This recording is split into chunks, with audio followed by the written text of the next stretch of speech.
Welcome to Luca and Miguel. Enjoy the video. In this video, I will explain how to study for math the night before. Start by quickly scanning your syllabus or study guide to pinpoint the most crucial topics. Don't try to relearn everything. Instead, concentrate on the areas that carry the most weight or where you feel least confident.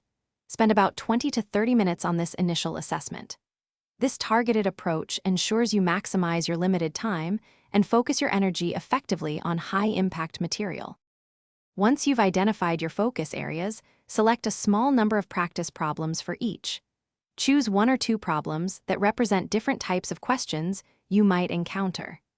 The goal isn't to solve hundreds of problems, but to solidify your understanding of the methods.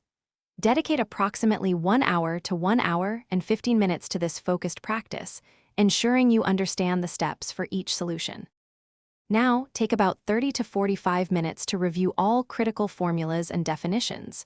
Write them down on a separate sheet of paper. The act of writing helps with memorization. Don't just memorize, try to understand the underlying principles. Visualize how you would apply each formula to a problem. This active recall strengthens your memory and prepares you for diverse question types.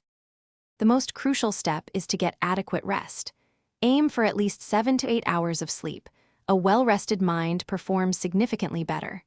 Avoid cramming late into the night. Before bed, organize all your necessary materials for the morning, like your calculator and writing tools. A calm mind and organized approach will give you the best chance for success on your math exam. Thanks for watching and please subscribe. It's the best investment you'll ever make.